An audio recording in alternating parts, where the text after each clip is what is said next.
si, il y en a un. Mais il y a un truc qui me gêne. Elle me dit, mais non, vas-y, fonce. Il est polythéiste. Bah ouais. Alors déjà qu'avec un dieu c'est compliqué, avec plusieurs je me rends compte même pas. Ouais, parce que moi je me fais super facilement influencer. Hein. D'ailleurs la dernière fois, je suis sortie avec un dieu du sexe et il m'a complètement converti.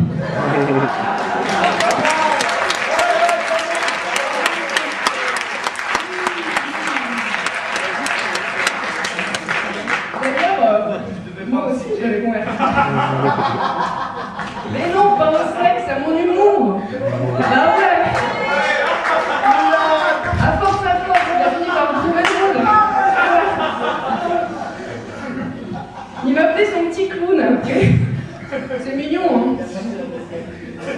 D'ailleurs, en parlant de clown, ça me fait penser à quelque chose. Une fois, il y a une agence d'intérim qui m'a recruté pour être clown, sculpteur de ballon. Ah, c'est sympa ça, hein. Tu fais un petit chien, une épée, puis tu l'offres aux petits gamins dans le supermarché, ils sont super heureux. Hein. Alors, j'aimais bien faire l'épée, moi, parce que tu fais 2 boules et un grand boudin. Alors, elles étaient contentes, les mamans, quand j'offrais ça à la petite fille, il fallait voir leur tête.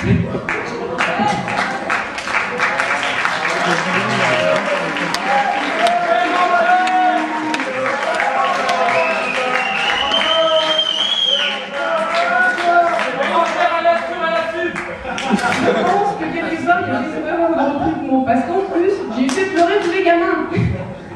Bah oui, c'était pas évident pour eux à l'entretien de voir si avec le nez de clown, là, je serais drôle ou pas, quoi. Ouais. D'ailleurs, en parlant d'entretien, je sais qu'en ce moment, je cherche tous des stages, tout ça, donc voilà, je vais vous donner quelques conseils. Oh. Bah oui, parce que moi, j'ai beaucoup d'expérience en entretien, tout ça. Donc voilà, les entretiens c'est super difficile en fait, parce qu'il faut vraiment bien se connaître, du genre une psychanalyse, c'est un atout sur le CV. Parce que si tu ne te connais pas suffisamment bien toi-même, les recruteurs, ils vont trouver des trucs sur toi que tu savais même pas que c'était à l'intérieur. Et ouais, moi ma mère quand j'étais gamine, elle me disait, Bérangère, tu seras une grande star, une grande actrice. Alors je suis là ce soir et essayer de vous faire rire. Je me dis, putain, est-ce que ça compte?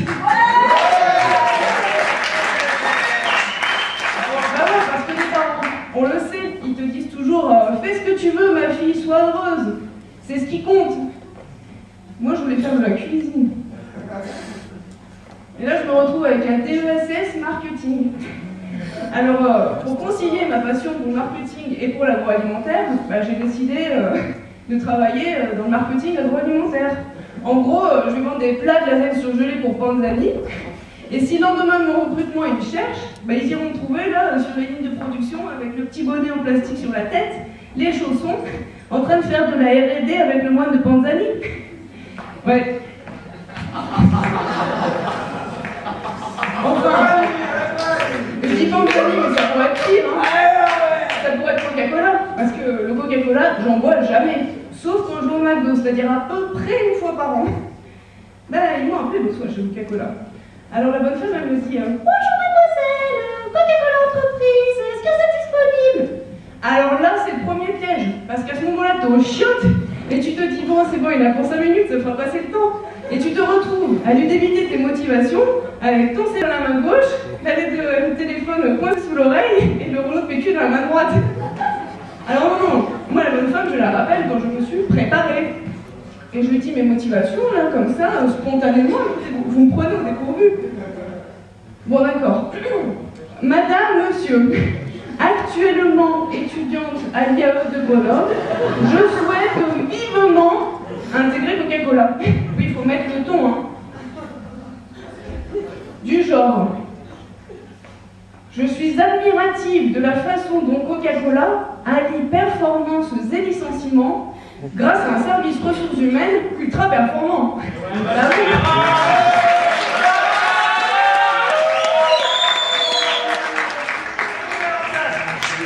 Faut la flatter la madame au bout du fil, hein.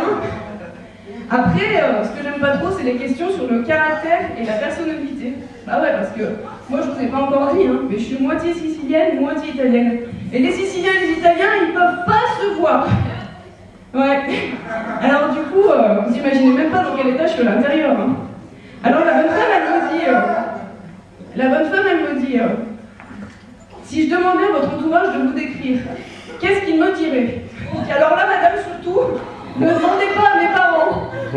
Ensuite, si vous demandez aux copines, elles vous diront, ouais, Bérangère, elle est sympa, super aguicheuse, très indécise, mais bon, non, mais des fois, elle a un putain de sale caractère aussi. J'ai dit non, alors demandez plutôt aux copains. Parce qu'alors là, les copains, j'en ai plein. Alors les copains, ils diraient, oh, elle est souriante, agréable, surtout à regarder. Oui, ça va les chevilles. Et elle est intelligente. Enfin, ils diraient ça tant qu'il y a de l'espoir. Parce qu'une fois qu'ils ont compris qu'il n'y avait pas moyen, généralement, je sais pas, ils ne parlent plus.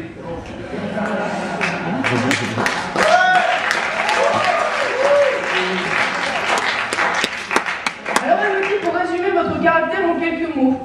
Je dis, moi, un fort leadership tourné vers l'actionnariat. Elle me dit, ah bon, vous aimez travailler en équipe? Je dis, mais moi, madame, j'adore le travail en équipe. D'ailleurs, pas plus tard que ce matin, j'ai inventé un nouveau concept. C'est l'uninome. Tu travailles à 3, tout seul et avec toi-même. Ah, c'est une méthode de travail super efficace, hein.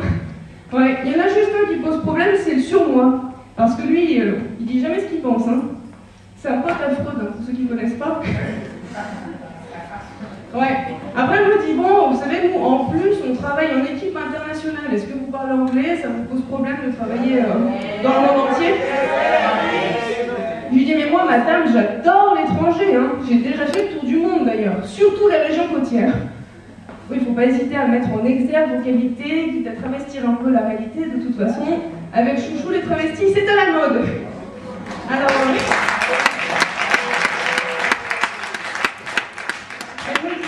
ah bon, mais vous partez où? Je lui dis, mais moi, madame, je pars un peu spontanément, comme ça. Je ne choisis pas forcément mes destinations, mais c'est très bon pour l'interculturalité. Hein. Pas plus tard que le week-end dernier, je suis partie en Irlande, dans la région du Connemara. La bonne femme, elle est bluffée. Alors elle me dit, ah bon, mais vous partez avec Ryanair ou EasyJet? Je dis, mais non, mais vous...